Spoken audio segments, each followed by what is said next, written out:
You wake up to an alarm. You rush through breakfast, answer messages, and race into a day that is already full before it begins. You tell yourself, this is just what it means to be human. But the real answer is far stranger. For almost the entire span of human existence, your ancestors did not live like this. They did not work 8 hours.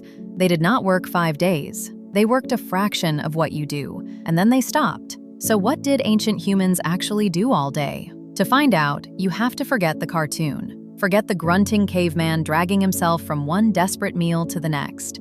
That picture is almost completely wrong. The people who came before farming were not starving. They were, by some measures, freer than you. An anthropologist named Richard Lee went to live with the Juhawonzi people of the Kalahari Desert in the 1960s. These were hunter-gatherers, living much the way humans lived for tens of thousands of years. Lee did something simple. He counted their hours. What he found stunned the academic world. The adults spent only about 15 to 20 hours a week getting food. That is it. 2 or 3 hours of effort a day, and the work of survival was done. So what filled the rest of the time? Rest, conversation, visiting, long stretches of sitting by the fire doing very little at all. The day was slow, and the slowness was not laziness. It was the shape of a life that did not need to hurry. A famous anthropologist named Marshall Sahlins gave this idea a name. He called hunter-gatherers the original affluent society. His point was sharp and strange. They were rich, not because they had much, but because they wanted little. And what little they wanted was easy to find. Think about what that means for a moment. Wealth is usually measured by what you own, but Sahlins flipped it. If your desires are small and the land provides them freely, you are wealthy in the one currency that actually matters: time. Your ancestors had enormous amounts of it. A morning of gathering roots and berries could feed a family. A successful hunt could feed a whole camp for days.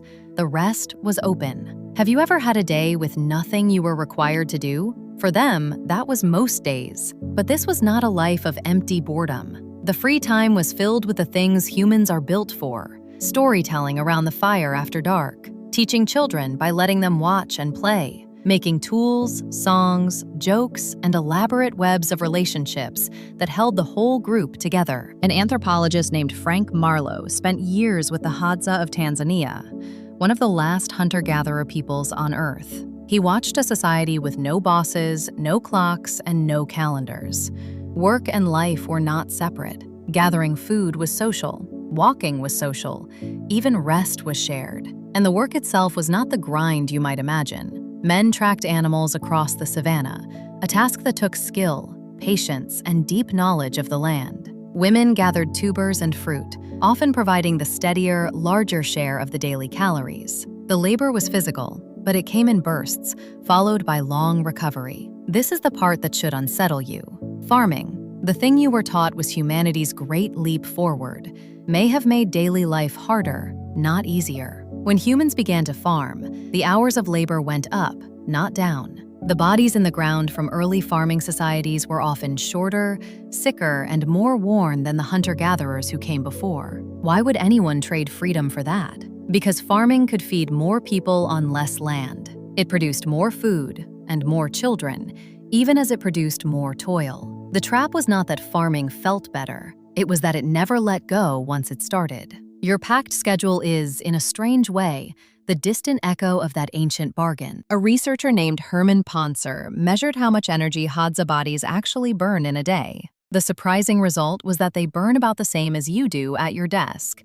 Their bodies are simply more active, while yours spends its energy in quieter, hidden ways. The difference is not the calories, it is the rhythm. Their rhythm was work, then stop, effort, then rest, a few hours of focus, then a long, unhurried evening under an enormous sky. Your rhythm is a single, unbroken pull from morning to night, with rest squeezed into the cracks. Which one sounds more human to you? You carry the older rhythm inside you still. It is why a slow morning feels like medicine. It is why a long conversation with no purpose can leave you more restored than a week of vacation. Your body was tuned across hundreds of thousands of years for bursts of effort wrapped in deep stretches of rest, and it has never forgotten the design. So you wake up to an alarm, and you race into a day that is already full. But somewhere beneath the rushing, An older self is still keeping the ancient time, still waiting for the work to be finished by midday, still expecting the long, quiet afternoon that was once your birthright.